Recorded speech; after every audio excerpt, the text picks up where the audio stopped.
And, hello guys, mga karpintero naman tayo ngayon. Ayan o. Ito kasi, ano siya, na natanggal ba? Sabi ng amo ko, akuin ko daw. Kaya ngayon, ang muchacha magiging karpintera. Ayun. Ngayon guys, ipapako ko yan. Pero ang haba naman ito. Ito naman sobrang igsi. Hindi naman siya aabot. Oh, Diyos ko, uy. Oh, hindi siya aabot, guys. Yan ang problem ko. Pag ito naman na malaki, baka mabiyak naman to.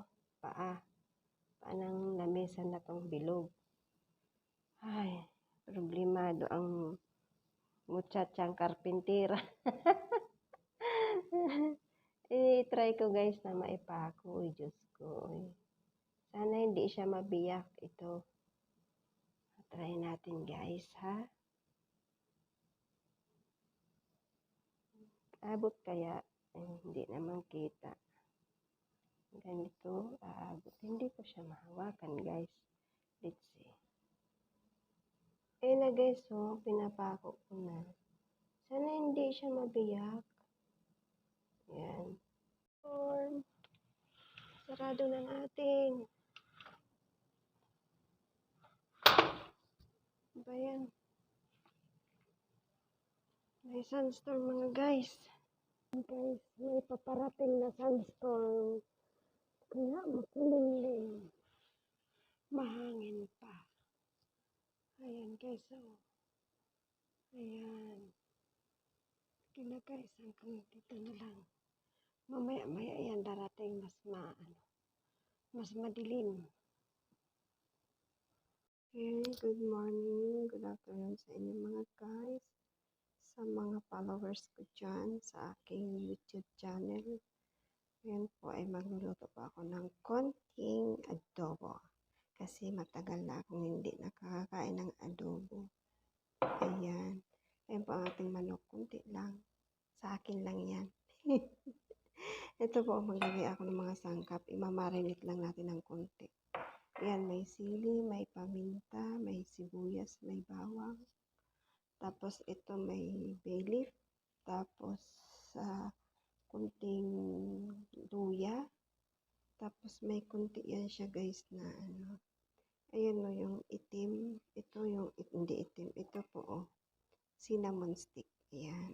Ilalagay natin sa adobo. Hindi ko na po siya igigisa. Imamarinate ko lang siya ng konti. Ayan. Tapos sinasama-sama ko na po yung mga panimpla. Ayan. Lagyan ko siya ng coriander. Tsaka konting cumin. Ayan po ang aking adobo ngayon. Tapos, lalagyan ko siya ng toyo. Ang ating main ingredients. Ayan. Ubusin ko na siya. Kasi wala nang iba. Hindi ko alam kung may suka pa pala. Tingnan ko muna guys. Pero guys, kung wala nang suka, pwede naman, kalamansi. Ayan. Okay guys, since wala na kaming suka, kalamansi na lang ang ilalagay ko. Ayan guys, parehas lang naman yan. Ayan, ihalo natin para mamarinate ang ating adobo. Ayan. Imamarinate muna natin guys. Ayan. Ayan muna natin siya guys ng mga 10 to 15 minutes. Saka natin yan papakuluan ng tubig. Mga isang basong tubig. Para maluto ang ating karne. Guys, balikan natin siya maya-maya. Okay guys, tapos na yung ating 15 minutes. So, isalang na natin sa apoy. Ayan, nakasalang na yan. Isangkot siya lang natin dito sa sauce niya. Tapos, tsaka natin lagyan ng tubig. Para po ma-absorb yung ating mga ingredients ng karne. Kaya, hindi muna natin siya tubigan. i-ano muna natin. Ipakulo na natin muna ng konti. Ayan na guys, nasangkot na natin. So, lumabas na yung tubig niya. Lagyan na natin ng tubig para lumambot ang ating karne. Ayan. Isang baso lang. Tayin natin siya hanggang maluto.